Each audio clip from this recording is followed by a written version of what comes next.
Hello मित्रांनो, कसे आहात? आपण देवाकडे बऱ्याचशा गोष्टींची मागणी करतो आणि त्या मागितलेल्या गोष्टी देवाने जर पूर्ण केल्या तर त्याचा परिणाम काय होईल आपण त्याचा विचार करत नाही. हेच या कहाणीमध्ये दाखवण्यात आलेलं आहे की प्रत्येक विष जेव्हा पूर्ण व्हायला लागते तेव्हा त्याची किंमतही आपल्याला मोजायला लागते. तर कहाणीच्या सुरुवातीला एक यंग कपल आपल्याला दाखवलेलं आहे. हिरोचं नाव मॅट आणि हिरोईनचं नाव केट आहे. हे दोघंही एका नवीन घरामध्ये शिफ्ट झालेले आहेत. मॅट तसं बघायला गेलं तर एक आर्टिस्ट आहे आणि केट ही एक प्रोफेशननी ट्रान्सलेटर आहे.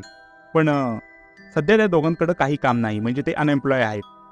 आता घर खूप वर्षापासून बंद असल्यामुळे त्याच्यामध्ये खूप घाण साठलेली होती. आता ती साफसफाई त्यांनाच करायची होती. त्यामुळे मॅटला साफसफाई करताना तिथे एक रूम दिसते आणि त्या रूमची कीही त्याला सापडते. की सापडल्यानंतर तो त्याचा वापर करून ती रूम उघडतो. जशी मॅट रूम उघडतो तशा लाईट बंद चालू व्हायला लागतात आणि बत्ती गुल होती. त्यामुळं ते सकाळी इलेक्ट्रिशियनला फोन करतात आणि त्याला नीट करायला बोलवतात. ज्यावेळी ते बेसमेंटमध्ये जातात तेव्हा बघतात की तिथं खूप साऱ्या वायरी आहेत आणि त्या वायरच्या मध्ये एक वेगळ्या प्रकारचं व्हील पण होतं. मॅटला ते बघून खूप आश्चर्य वाटलं, कारण की वायर ह्या पूर्ण कॉर्नरपर्यंत भरलेल्या होत्या. म्हणजे एकही असा कॉर्नर नव्हता की जिथं वायर्स नव्हत्या. आणि महत्त्वाची गोष्ट म्हणजे त्या व्हीलमधली लाईट ही चालू होती, पण घरामध्ये तर लाईट चालूच नव्हती. मग इलेक्ट्रिशियन म्हणला की मी तुमची काही हेल्प करू शकत नाही. असं म्हणून इलेक्ट्रिशियन तिथं जाऊ लागला आणि जाताना मॅटला म्हणाला की मला आश्चर्य वाटतं तुम्ही हे घर कसं काय घेतलं, कारण इथं खूप वर्षापासून इथं कोण राहत नव्हते. त्याचप्रमाणे हे घर हॉन्टेड असल्याचंही त्यांनी सांगितलं आणि आधी जे कपल इथं राहत होतं त्याचा खूनही ह्या घरात झालेला होता. आता मॅट घाबरतो, पण केटला न सांगता तोच ह्या घरावरती रिसर्च करू लागतो आणि त्याला नेटवर काही गोष्टीही सापडतात. त्यामध्ये 1975 साली तिथं राहणाऱ्या एका कपलला एका मुलाने मारलं होतं आणि त्या मुलाला त्याच्यानंतर मेंटल हॉस्पिटलमध्ये भरती करण्यात आलं आणि अजूनही तो तिथंच आहे. आता रूममध्ये लॅम्प लावून मॅट हा वाईन पीत बसलेला असतो. वाईन पिता पिता ती बॉटल संपून जाते. मग मॅट असा मनात विचार करतो की माझ्याकडे ही एक अजून वाईनची बॉटल हवी होती.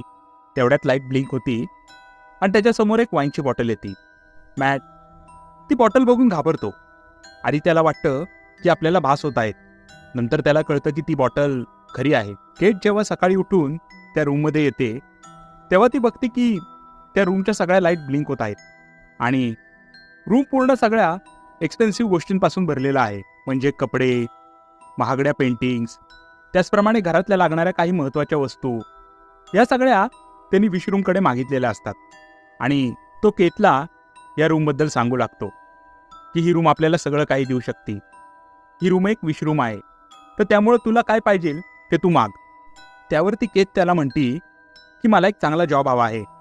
त्याच्यावरती मॅट तिला म्हणतो की ही रूम फक्त आपल्याला वस्तू देऊ शकते, त्यामुळं कुठली तरी वस्तूची मागणी कर. असं म्हणून केट म्हणती की मला खूप पैसा हवा आहे. तेवढ्यात लाईट ब्लिंक होती आणि मॅटला तिथं पैसे सापडतात. केतला हे सगळं चुकीचं वाटतं, पण मॅटच्या समजवल्यामुळं तीही आता या गोष्टीमध्ये आकर्षित व्हायला लागती. आता ती पण ह्या रूमकडं गोष्टी मागू लागती, म्हणजे वाईन्स, कपडे, डायमंड्स, ड्रग्स पार्टी, आणि ते नुसते एन्जॉय करू लागतात. त्या रूमकडे सारखं काही ना काहीतरी मागत असतात. असं करता करता ते एवढे पैसे मागतात की त्या घरामध्ये पैशाची ते भिंत बांधतात. महागड्या पेंटिंग्स आणि ड्रेस, असं करून त्यांचं जे घर मोकळं असतं ते आता पैशानी आणि आनंदाने भरू लागतं. पण किती दिवस? आता केटला या गोष्टी खटकू लागतात. आता मॅट केटला समजू लागतो की आता आपण पुढचं पाऊल घेऊन फॅमिली प्लॅनिंगचा विचार केला पाहिजे. पण आधी 2 वेळा मिसकॅरेज झाल्यामुळं त्यांच्या नात्यामध्ये आधीच दुरावा आलेला असतो. ही गोष्ट ऐकून मॅट घराच्या बाहेर निघून जातो आणि केतला नंतर रिअलाइज होते की कुठं ना कुठं तरी ही आपलीच चूक आहे. त्यामुळं ती विशरूममध्ये जाते आणि एक बाळाला विश करते. ज्यावेळी मॅट घरात येतो त्यावेळी ते बघून त्याला आश्चर्य पण वाटतं आणि रागही येतो.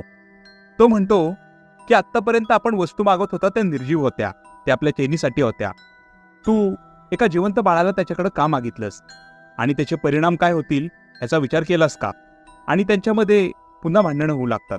पण त्यांच्या नात्यातल्या होणाऱ्या दुराव्याप्रमाणेच त्याचं लक्ष त्या आर्टिकलकडेही जाते की ज्याच्यामध्ये जॉन डो नावाच्या त्या मुलांनी या विषरूमच्या सांगण्यावरनं त्या कपलला मारलेले होते.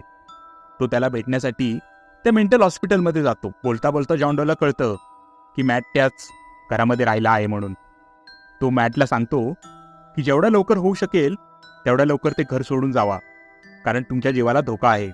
मॅट तिथून निघतो आणि रस्त्यामध्ये पेट्रोल भरण्यासाठी थांबतो. पेट्रोलचे पैसे देताना त्यावेळी तो खिशात हात घालतो. त्यावेळी त्याला लक्षात येतं की त्या पैशाची तर माती झालेली आहे. आणि त्या रूमबद्दल त्याला एक सिक्रेट समजते की एखादी वस्तू जेव्हा त्या रूमच्या बाहेर जाते त्यावेळी त्या वस्तूची माती होते, म्हणजे तुम्ही बाहेर त्याचा वापर करू शकत नाही. जॉन घाई गडबडीमध्ये घरामध्ये येतो आणि तो रूमच्या मागच्या बाजूला तिथल्या भिंती तोडू लागतो, तिथली जमीन उकरू लागतो. पण त्यालाही तिथं वायरिंगशिवाय काहीच मिळत नाही. आता तर मॅटलाही समजत नाही की ही रूम विश कशी पूर्ण करते. तेवढ्यात बाळ रडण्याचा मॅटला आवाज येतो. तो बघतो तर केत त्याला घराच्या बाहेर घेऊन चाललेली असते. मॅट तिला थांबवण्याचा प्रयत्न करतो, कारण की त्याला माहिती असतं की इतर वस्तूप्रमाणे त्या बाळाचीही माती होणार म्हणून. आणि जशी केत त्याला बाहेर घेऊन जाती त्याला बाळ रडण्याचा आवाज येतो आणि केतही ओरडत असते. बाळाच्या रडण्याचा आवाज हा कमी होऊ लागतो आणि केत ही आता मॅटला बोलवू लागते. मॅटला समजते. मॅट बाहेर जातो आणि त्या बाळाला उचलून घरामध्ये घेऊन येतो. ज्यावेळी ते त्या बाळाकडे बघतात त्यावेळी त्यांना आश्चर्याचा धक्का बसतो, कारण ते आता बाळ नसून 10 ते 12 वर्षाचा एक मुलगा झालेला आहे. आता मॅटच्या लक्षात ही गोष्ट येते की रूम जेव्हा एखादी जिवंत गोष्ट देते त्यावेळी तिला बाहेर नेल्यानंतर तिचं एज वाढून तिचं आयुष्य संपणार आणि निर्जीव वस्तू तर माती व्हायला त्याला वेळच लागणार नाही. त्यामुळं मॅट तिला म्हणतो की आपल्याला या मुलाला घरामध्येच ठेवायला लागल. आणि ही गोष्ट केतलाही आवडत नाही. आपण विशरूमला मागून ह्या मुलाला परत घेण्यासाठी सांगू. पण आता केत त्याला आपल्या मुलासारखं मानू लागली होती, त्यामुळे ती त्याला नकार देते. आता मॅट वेगळ्या रूममध्ये राहायला लागतो. केत आता पूर्ण वेळ आपल्या मुलाबरोबर घालवत असते आणि मॅट तिथे एकटा पडलेला असतो आणि दोघांमधले वादविवादही वाढलेले असतात. अशामध्ये त्या मुलाला बाहेर जाण्याची इच्छा होत असते, पण केत त्याला बाहेर जाऊन देत नसते, कारण की केतला माहिती असतं की हा जर बाहेर गेला तर तो क्षण त्याच्या आयुष्याचा शेवट असेल. पण तो मुलगा हळूहळू त्या रूमकडे जाऊ लागतो आणि त्याच्याशीच कनेक्ट असलेल्या तो बेसमेंटमध्येही जातो.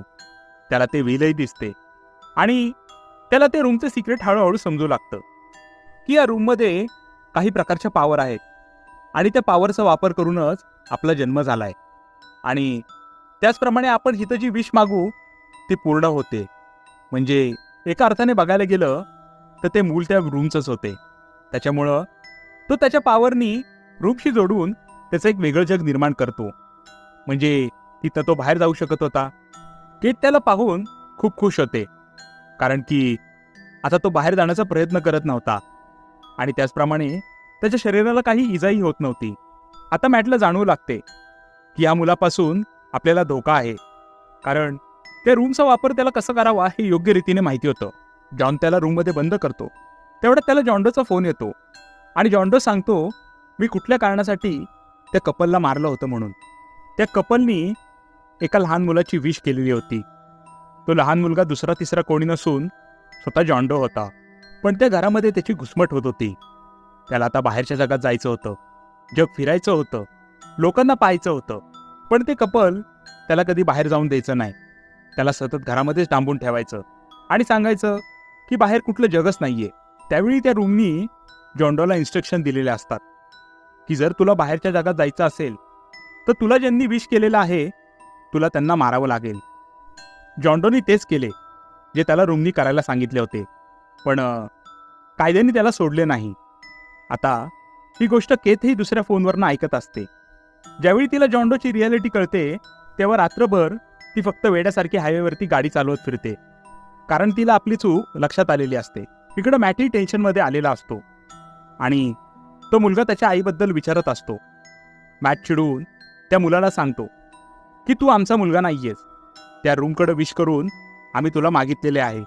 तू जर ह्या घराच्या बाहेर गेलास तर क्षणामध्ये मोठा होशील, क्षणात तुझी माती होईल आणि हवेमध्ये मिसळून जाशील आणि तो रागाच्या भरात त्याला दरवाजाच्या जवळ घेऊन जातो. पण तेवढ्यात मॅटच्या लक्षात येतं की किती केलं तरी तो लहान आहे. तो वडिलांप्रमाणे त्याच्याशी खेळू लागतो, त्याला गोष्ट ऐकवतो आणि ते दोघं तसेच झोपून जातात. केट जेव्हा येते आणि त्या दोघांचं बॉन्डिंग बघून तिला खूप आनंद होतो. ती मॅटला उठवती आणि ते दोघंही फिजिकल रिलेशन बनवतात. पण ते बनवताना तो मुलगा त्यांना फटीतनं बघत असतो आणि त्याच्या मनामध्ये केतबद्दल वाईट विचार येऊ लागतात. तो केतला वेगळ्याच गोष्टीमध्ये इमॅजिन करू लागतो. बघायला गेलं ती त्याची आईच असते. पण केत आणि मॅट जेव्हा सकाळी उठतात तेव्हा बघतात की तो मुलगा आता मोठा झालेला आहे आणि तो मॅटला मारायचाही प्रयत्न करतोय. केत मॅटला वाचवायला पुढे येते आणि तेवढ्यात तिला धक्का लागून ती खाली पडते. शुद्धीत आल्यानंतर मॅट तिला म्हणतो की तो मुलगा आता गेलेला आहे, की जेव्हा आमची झटापट चालू होती तेव्हा मी त्याला बेशुद्ध पाडले आणि रूममध्ये जाऊन त्याला इथून नाहीसे करण्याची मी विश केली. आता त्या मुलापासून आपल्याला काही धोका नाही आहे. आता आपण दोघं आनंदाने राहू. तेवढ्यात केतला जाणवते की मॅटच्या वागण्यामध्ये काहीतरी फरक आहे. तो बोलतानाही वेगळ्या प्रकारे बोलतोय, त्याच्या आवाजातही फरक आलेला आहे आणि जेवण जेवतानाही तो एकदम आदर्शासारखं जेवण जेवतोय, कारण की तिला त्याची राहण्याची बोलण्याची पद्धत ही चांगली ठाऊक होती. आणि त्यानंतर तो तिला चुकीच्या पद्धतीने स्पर्श करू लागला. त्याचा स्पर्श झाल्यानंतर तिच्या लक्षात आलं की हा मॅट नाही आहे म्हणून. तोच मुलगा आहे. त्याने रूमची पॉवर वापरून मॅटचं रूप घेतलेलं होतं आणि तो तिला मम्मी म्हणू लागला. केतला जेव्हा त्याचं खरं रूप कळतं त्यावेळी तिथून घाबरून पळू लागते, कारण की त्या मुलांनी आता ती जी रूम होती तिला त्यांच्या घरासारखी बनवलेली होती. केत पाळण्याच्या प्रयत्नामध्ये पुन्हा बेशुद्ध पडते. तो तिला बाजूला नेऊन ठेवतो. तेवढ्यात खरा मॅट हा शुद्धीत येतो आणि त्याला लक्षात येतं की आता केत धोक्यामध्ये आहे, म्हणून तो तिला वाचवण्यासाठी आतमध्ये जायचा प्रयत्न करतो. तो त्या रूममध्ये पोहोचायचा प्रयत्न करतो, पण ती रूम तिथून गायब असते. शेवटी तो भिंतीमध्ये होल करून बऱ्याचशा वायरीच्या जाळ्यातनं पुढे जाण्याचा प्रयत्न करतो आणि त्याला यशही येते. आता तो बघतो त्या दुसऱ्या दुनियेमध्ये सेम त्यांच्यासारखं घर होतं. तो त्या घरात प्रवेश करतो. आतमध्ये गेल्यानंतर त्याला लक्षात येतं की ह्या मुलांनी काय जादू केली आहे ते. आधी तर केतला लक्षातच येत नाही की खरा मॅट कोण आहे आणि तेव्हाच मॅट तिला आपल्या काही जुन्या आठवणी सांगतो. तेव्हा केत ओळखती की खरा मॅट कोण आहे. असं करून ते दोघंही तिथनं पळू लागतात. पण त्या मुलाला रूमचा वापर कसा करावा हे आता पूर्णपणे माहिती होतं. तो घराचं पूर्ण स्ट्रक्चरच बदलू लागतो. म्हणजे त्यांना कुठं जावं कुठं पाळावं हे कळतच नसतं. पण एवढं करून सुद्धा ते त्यांच्या खऱ्या घरापर्यंत पोहोचतात. आणि ज्यावेळी तो मुलगा त्यांना तिथून जाताना बघतो त्यावेळी तोही त्यांच्या मागं जातो. पण हा एक प्रकारे मॅटचा प्लॅनच असतो, कारण की आता ह्या मुलाला मारल्याशिवाय ह्याच्यातून सुटका नव्हती. म्हणून तो त्या मुलाला घराच्या बाहेर घेऊन जातो. जसा तो घराच्या बाहेर घेऊन जातो तसं तसं त्याचं वय वाढू लागतं. तो त्याच्या आईला दार उघडण्यासाठी सांगतो, पण हळूहळू तो म्हातारा होऊन मातीमध्ये मिसळून जातो. केतला या गोष्टीचं खूप वाईट वाटतं, पण शेवटी ते घर सोडून एका मॉटेलमध्ये जातात आणि पोम. तर मित्रांनो, कशी वाटली ह्या फिल्मची कहाणी? आता भेटूयात पुढच्याच अशा कुठल्या तरी सस्पेन्स आणि थ्रिलर मूवीच्या कहाणीमध्ये. तोपर्यंत बाय.